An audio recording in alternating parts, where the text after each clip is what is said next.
Hello everyone. Welcome to Soap Family for You. Sharon and Nick make a discovery, and a new suspect emerges in the center of the maze. Victor rejoins a pacing Nikki. He tells her he tried to follow Carter until he was rudely intruded by the Abbotts. Nikki asks about the idea Victor had. Victor admits he's veritably upset about what's happened to Nick and Sharon. Nikki complains this is like some life-size board game. They agree that Carter seems veritably odd and nearly programmed. Victor wouldn't be surprised if he's involved with Ashby's plots. Nikki says they can't trust anyone but family. Kyle appears and tells Victor his little game with Audra is over.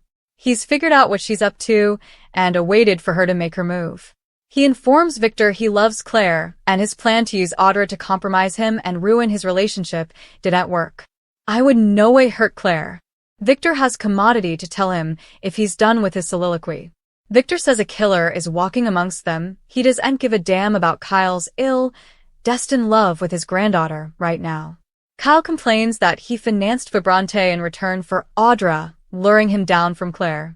That's a new low indeed for him.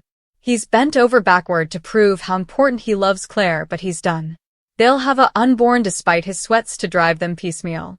They'll move in together as soon as they get home, and there's nothing you can do to stop it. Victor growls, "Watch me." Victor tells Nikki he'll be back and makes his way into the maze. Kyle hopes Nikki was involved in this scheme with Audra, which would devastate Claire. Nikki would no way be involved with commodities so despicable. However, she had no knowledge of it if it's true. Kyle argues that Audra wouldn't do this unless Commodity was in it for her. It doesn't take important to put together the pieces. Victor runs into Chance in the maze and tells him Kane has put Nick and Sharon under house arrest. Chance confirms that's not legal. Victor says they've to get them out. He asks Chance to tell Kane that he'll get him no bone. Does this to him or his family? Chance says Carter, Kane's backing, claims he was in bed in his diggings during the murder, and a guard came and got him up. The guard told the contrary story. It doesn't add up. Victor thinks Carter is lying to cover up for Kane. Why doesn't that surprise me? Did Amanda abolish the footage? In his office, Kane watches the footage of him and Damien sitting on the bench. Amanda walks by and warns him against deleting substantiation. He wanted to ask her the same thing. Did she touch the footage? He suggests perhaps she was trying to cover her master or someone differently. Amanda smothers that she wouldn't tamper with substantiation for him or anyone differently. It's illegal. However, that would make her an abettor to her crime if she deleted the substantiation to help him. Who differently would she be guarding? Phyllis. Amanda smothers that she'd be the last person on that tape recording. Does he really suppose that any of these people would risk what they've to relieve the world of him? Kane asks, "What do I have to do to move you?" "Die." Amanda asks, he deleted the footage because he picked Damien in the reverse. Kane rails about her allowing this of him. "For the last time, I didn't murder Damien." They go over the glitch in the footage. Whoever cancelled it did so to cover up their guilt. However, as Kane suggests, he'd have had to know about his surveillance room if it was Nick. Kane sighs that perhaps he's wrong and Nick Newman isn't the killer. Amanda urges him to release Nick and Sharon. She was against this from the morning and complains about him telling people she advised the measures. Locking them up was veritably wrong, and he needs to release them before it blows up in his face. Kane understands her concern. Amanda will tell security to release them. Kane needs further time. I need to speak to Chance again. He may be suitable to make this all work out in his favor. What do Sharon and Nick discover? In the locked room, Sharon apologizes for scarifying. She hates for Nick to see her like that. He tries to get her laughing about one of his old haircuts. She agrees. We've been through a lot. He tells her being there for each other is the most natural thing in the world. Sharon hypercritically disagrees. She hasn't had a bad hair day in her life. Turning serious, she tells him the fear was disturbing for her. Nick thinks it's natural considering what she's been through. Neither of them deserves this. Sharon is sure this is part of some grander scheme on Kane's part. They need to find a way out of there to stop it. Nick kicks the door many times and also checks in with Sharon, who's feeling better. She says they need to find Commodity to pick the cinch. Nick digs into a casket and they find books and wine. Sharon opens an old print reader with people from the 1900s. The name on the reverse is DeLeon, and Nick prodigies if this is the old Channy DeLeon winery. Sharon prodigies if Kane bought it from also. Maybe the maze is sitting on the old croft. Nick wonders why Kane would bulldoze a croft and go over the hefty expenditure of everything they've seen there. Nick thinks there has to be commodity unrighteous to Kane making his fortune. He's been down from Lily's positive influence, and under Colin's God only knows what that's turned him into. Nick is decreasingly suspicious about Kane and what he's up to. Out of nowhere, the Joe is worth billions. However, perhaps they can stop what he has planned if they can figure out how he did it. Sharon pulls out a really old bottle of champagne. Nick muses, "Champagne, I've got an idea."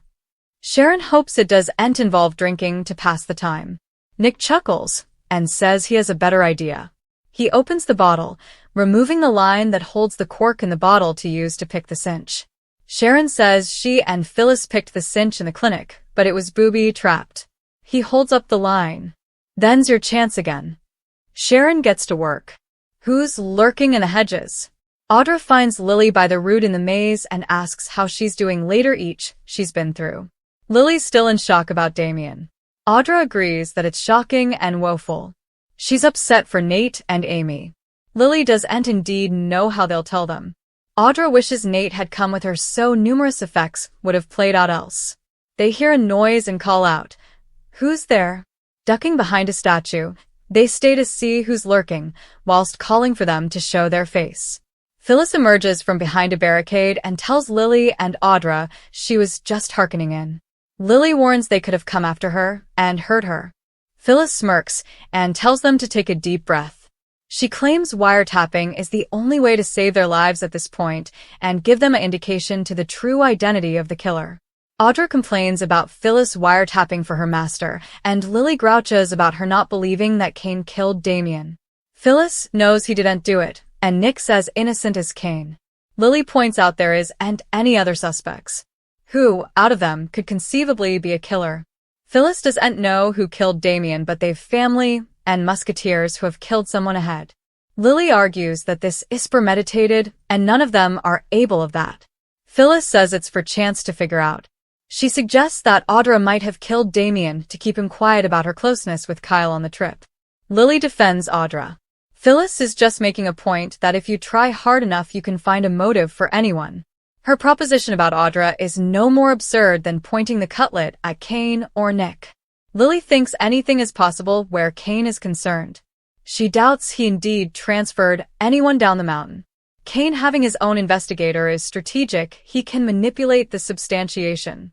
Phyllis asks why Kane would do this. Lily says he'd have known Chance would be there with no back over or real power. Phyllis points out he didn't yet know that Damien was a romantic trouble. Lily rants about everyone defending Kane, who's been lying to them for times. Phyllis warns she's letting her feelings cloud her intelligence and better judgment. Lily tells Phyllis that she's using this situation to farther her career. Audra says they all know that's the only reason she's there. Phyllis is offended. They're criminating her of acting indifferent toward a man's death. She points out that Audra doesn't feel the least bit rattled that there's a killer amongst them. Audra warns her to back off. Phyllis is sure Lily is devastated over Damien's death and needs someone to condemn. Of course, she'd want to point the cutlet at Kane. Lily insists she has no idea what she's talking about. Phyllis asks Lily to really suppose about this objectively.